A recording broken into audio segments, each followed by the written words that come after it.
Hello मेरे प्यारे दोस्तों, तो आज की वीडियो होने वाली है लोकेज्म एपिसोड नंबर 145 के ऊपर। और आपने इससे पहले की वीडियो नहीं देखी तो उन सभी वीडियो का लिंक ऊपर आई बटन और नीचे डिस्क्रिप्शन में भी होगा। अगर आपको तब भी ना मिले तो जाके प्लेलिस्ट चेक कर लेना, वहाँ पर आपको जरूर मिल जाएगी। और आप में से मैक्स लोग इस चैनल को बिना सब्सक्राइब कर ही देखते हैं। क्यों भाई, कर लो, दिल से अच्छा लगे, दुआएं लगेगी मेरी। आशा करता हूँ कि आपने अब तक चैनल को सब्सक्राइब कर दिया होगा। तो आप नेक्स्ट तरीके वीडियो को स्टार्ट करते हैं।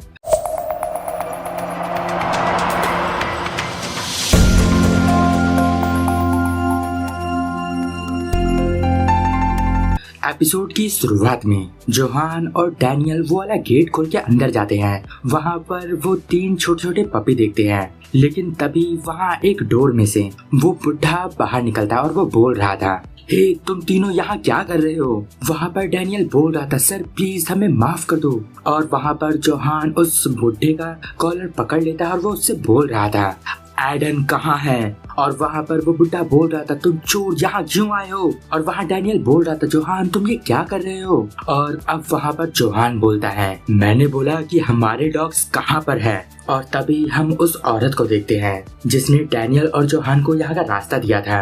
वो अचानक से उस कमरे में घुसती है जहाँ वो 3 छोटे छोटे पपी थे। वो उन्हें उठाती है और वहाँ से भाग जाती है। डैनियल उस औरत को देख के सोच रहा था, ये तो वही है। और वहाँ वो बुढ़ा बोल रहा था, डॉग्स तुम आखिर किसकी बात कर रहे हो। मुझे तो वो बस कूड़े में पड़े मिले थे, मैंने तो बस उनकी हेल्प करी थी।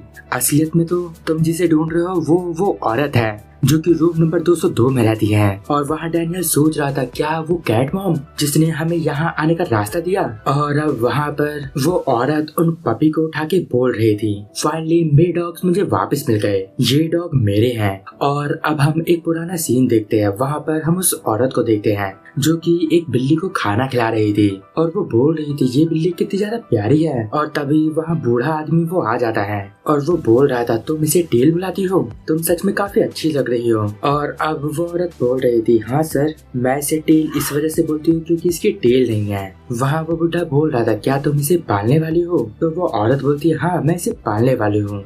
और अब वो उस बिल्ली को अपने घर ले आती है और वो बोल रही थी, टेल ये तुम्हारा अब से नया घर है, तुम अपने दोस्तों को हेलो बोलो। और वहाँ उस रूम में पहले से भी काफी सारे कुत्ते बिल्ली होते हैं। और अब वो औरत स्माइल करते हुए बोल रही थी, तुम जितने भी अकेले जानवर हो मैं तुम सबका ख्याल रखूंगी, मैं सबको यहाँ ले आऊंगी, तुम सब मुझे छोड़ के मत जाना। और अब हम उस बूढ़े वाले इंसान को देखते हैं। उसे एक कूड़े के ढेर में से बहुत गंदी स्मेल आ रही थी। तो वो पन्नी खोलते हुए बोल रहा था, आखिर ऐसा इंसान कौन है जो अपना कूड़ा ऐसे ढंग से नहीं डालता, आज तो मैं उसे पकड़ के ही रहूंगा। और अब वहाँ पर वो बूढ़ा आदमी उस पन्नी को खेलता है। वहाँ पर उसे वो बिल्ली दिखती है जिसका नाम टेल था। और वो समझ जाता है कि ये बिल्ली उसी औरत के पास थी। और अब वो सीधा उस औरत के कमरे के पास जाता है और वो चिल्ला चिल्ला के बोल रहा था, हे तुम दरवाजा खोल दो, यहाँ से बहुत गंदी स्मेल आ रही है। और वहाँ अंदर से वो औरत बोल रही थी, तुम बहुत शोर मचा रहे हो, मुझे नींद नहीं आ रही, क्या आप बाहर अकेले हो। वहाँ वो बूढ़ा आदमी बोल रहा था, तुम उन्हें बार बार फेंकती रहती हो, आखिर तुम उन्हें घर में लाते ही क्यों हो जब तुम उन्हें ढंग से पाल ही नहीं पाती, जल्दी तुम दरवाजा खोलो। वहाँ औरत बोल रही थी, तुम मुझे परेशान मत करो, मैंने यहाँ का रेंट पे किया है और तुम मुझे इस कमरे से बाहर नहीं निकाल सकते, ये मेरे और मेरे जानवरों का घर है। और वहाँ पर वो बूढ़ा आदमी कूड़ेदान में से बहुत सारे जानवरों को बचाता है। और अब अगले सीन में उस बूढ़े के हाथ में वो टेल नाम की बिल्ली होती है, लेकिन वो पागल औरत उस बिल्ली को उनके हाथ में देख लेती है और वो बोल रही थी, मैंने तो इसे फेंक दिया था, क्या ये अभी भी जिंदा है, लेकिन ये तो मरने वाली थी, अगर मुझे पता होता कि ये बच जाएगी तब मैं इसे कभी नहीं फेंकती, ये कैट मेरी है, इसे मेरे पास होना चाहिए। और अब वो बूढ़ा उस बिल्ली को अपने घर में अच्छे से पालता है और वो बिल्ली पहले से काफी अच्छी हो जाती है। लेकिन वो पागल औरत बाहर से उस बिल्ली और बूढ़े की आवाज सुन रही थी।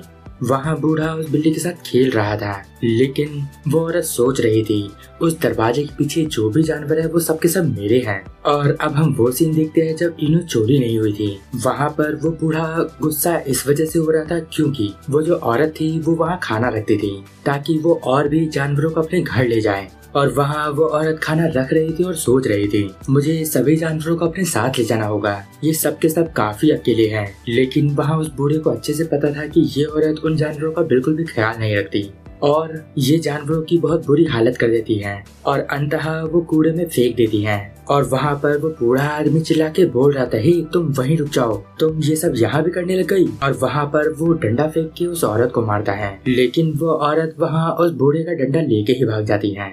और वहाँ पर वो बुढ़ा बोल रहा था, तुम अपने रूम से बाहर क्यों नहीं आती, वो मेरा डंडा मुझे वापस कर दो, और तुम पागल औरत यहाँ दोबारा से बिल्लियों को खाना देने मत आना। वहाँ डैनियल ने भी ये सारी चीजें सुनी थी, लेकिन वो इनू के साथ वहाँ से निकल जाता है। और अब उस औरत के जाने के बाद वो बूढ़ा वहाँ सोच रहा था, अगर ऐसा ही चलता रहा तब एक दिन ऐसा जरूर आएगा जब ये सड़क पे चलने वाले सभी जानवरों को अपने घर ले जाएगी। और इसके बाद से ही ये बूढ़ा आदमी जानवरों के खाने को लात मार के गिरा रहा होता है ताकि यहाँ कोई भी कैट या डॉग ना आए और ये औरत उन्हें चुरा ना पाए। और वहाँ साथ ही साथ एक लड़का और लड़की भी होते हैं जो कि खाना रखते हैं, लेकिन ये उस औरत जैसे नहीं होते, ये तो बस उन भूखे बिल्लियों को खाना खिलाना चाहते थे। और अब जब वो बूढ़ा आदमी उस लड़के और लड़की को डांट रहा था तब वो औरत अपने घर की खिड़की से देख रही थी और वो सोच रही थी, आखिर ये बूढ़ा आदमी कर क्या रहा है, अगर ये ऐसा ही करता रहा तब मैं यहाँ के बिल्ली और कुत्तों को जमा नहीं कर पाऊंगी। आखिर ये मेरे रास्ते में क्यों आ रहा है, जो सड़क पे बिल्लियाँ है वो भी मेरे पास आना चाहती हैं। लेकिन वो औरत उस बूढ़े आदमी के घर में नहीं जा पा रही थी क्योंकि उसने एक लोहे का गेट लगा रखा था। वो बोल रही थी, तुम इस दरवाजे को खोलो और मेरे जानवर मुझे वापस दे दो। मेरे जानवर उस बूढ़े आदमी के साथ बिल्कुल खुश नहीं होगी, मुझे ये सब बिल्कुल अच्छा नहीं लगता जब ये जानवर मरते हैं। थोड़े समय पहले ही एक जानवर ठंडा पड़ गया था और वो फीलिंग मुझे बिल्कुल अच्छी नहीं लगती। और अब हम वो सीन देखते हैं जब ये पागल औरत मीरू को उठा रही थी क्योंकि उसके भी बिल्कुल मौत जैसी हालत हो गई थी और वो बोल रही थी, क्या तुम भी मुझे छोड़ के चले जाओगी। तो वहाँ पर वो औरत को लग रहा था कि ये मरने वाली है, तो वो उसे एक पन्नी में पैक करती है और उसे फेंकने जा रही होती है। लेकिन अभी वहाँ इनू और एडन आ चुके थे जो कि उस औरत पे भौंक रहे थे। वहाँ वो औरत बोल रही थी, तुम मेरे ऊपर भौंकना बंद करो, ये सब मैंने तुम्हारे लिए ही किया है, आखिर तुम सब के सब मेरे से इतनी नफरत क्यों करते हो। और अब वो औरत वो डंडा उठाती है और उस डंडे को अपने सर पे ही मार लेती है और वो बोल रही थी, तुम सब के सब मुझसे इतनी नफरत करते हो, तुम मरो। और वो अपने आप को ही मारे जा रही थी। और अब हम वो सीन देखते हैं जब डैनियल और जोहान अपने डॉग्स को ढूंढ रहे थे और वो लोग जब पार्क पहुंचते हैं तब वहाँ पर वो तीनों होते हैं और वहाँ पर वो औरत सोच रही थी, अगर मैं इन दोनों को उस बूढ़े के घर में ले जाऊं तब ये वो लोहे का गेट खोल देंगे जिससे मैं बूढ़े के घर में घुस के अपने जानवरों को बाहर ले जाऊंगी। और अब जोहान वहाँ गेट खोल देता है और वो औरत इनका पीछा कर रही थी। और अब जोहान जब उस बूढ़े को पकड़ के रखता है तब वो औरत उस कुत्ते और बिल्ली के बच्चे को उठा के वहाँ से भाग रही होती है और सीधा जाके अपने रूम में छुप जाती है। और अब हम प्रेजेंट में उस बूढ़े को देखते हैं जो कि सारी बातें डैनियल और जोहान को बता रहा था। और वहाँ जोहान बोलता है, तुमने बोला कि वो औरत रूम नंबर 202 में रहती है। वहाँ वो बूढ़ा बोल रहा था, मुझे लगता है तुम्हें काफी लेट हो गया, शायद वो औरत तुम्हारे डॉग्स को लेके अपने घर से निकल चुकी होगी। और तभी वहाँ पर डैनियल के पास मीरू का कॉल आता है जिसका वो छोटा डॉग खो गया था। वो बोल रही थी, डैनियल तुमने बोला कि तुम्हारे 2 डॉग खो गए थे, मैं सही बोल रही हूँ ना। वहाँ डैनियल बोलता है, हाँ मैंने तुमसे बोला था। तो वो लड़की बोलती है, यहाँ पर एक औरत है जो 2 डॉग को लेके यहाँ से जा रही है और एक डॉग ने तो कपड़ा भी पहना है। और अब वहाँ पर डैनियल और जोहान पागलों की तरह उस औरत को ढूंढ रहे थे। और अब डैनियल भागते हुए पार्क में आता है। वहाँ पर वो कैट मॉम्स थे। वहाँ वो लड़का डैनियल से बोलता है, मैंने उसे तो नहीं देखा, मैं तो उसे अच्छे से जानता भी नहीं हूँ। और वहाँ पर वो लड़की बोल रही थी, वो कैट मॉम नहीं है, वो एक एनिमल होल्डर है। और ये लोग ऐसे होते हैं जो कि जानवरों को पालने के बजाय उन्हें जमा करना ज्यादा पसंद करते हैं। और वहाँ पर वो लड़का और लड़की बोलते हैं, हम भी तुम्हारे साथ उस औरत को ढूंढेंगे। वहाँ डैनियल बोलता है, ठीक है तुम्हारा शुक्रिया। और वहाँ पर डैनियल सोच रहा था, मुझे तो विश्वास नहीं हो रहा कि कोई जानवरों के साथ ऐसा बुरा बिहेव कर सकता है। यहाँ पुलिस को भी कॉल करने का कोई फायदा नहीं है। आखिर अब हम उन्हें कैसे ढूंढे। मैं उम्मीद करता हूँ कि जोहान उन डॉग्स को ढूंढ ले। और अब हम जोहान को देखते हैं जो कि कॉल पे किसी से बात कर रहा था। वो बोल रहा था, मुझे माफ करना कि मैंने अपने पर्सनल मैटर के लिए तुम्हें कॉल किया। और अब वहाँ पर जोहान कॉल करके अपने गैंग के बहुत सारे मेंबर्स को इस जगह पे बुला लेता है ताकि वो सब मिलके उस औरत और उसके डॉग को ढूंढ सके। और आज का ये एपिसोड यहीं पर एंड होता है। अगर आपको इस वीडियो में कुछ भी अच्छा लगा या पसंद आया तो इस वीडियो को लाइक कर देना। इस वीडियो का टारगेट है 500 कमेंट। देखता हूँ कि आप इसे कब तक कंप्लीट कर पाते हो। और अगर आपको मुझसे बात करनी है तो मुझे इंस्टाग्राम पे डीएम कर सकते हो, वहाँ पर मैं आप सबके मैसेज के रिप्लाई करता हूँ। बस मुझे रील सेंड मत करना, आखिर रील का क्या रिप्लाई करूँ मैं। तो अब मैं मिलता हूँ आपको नेक्स्ट वीडियो में, तब तक के लिए गुड बाय, sayonara।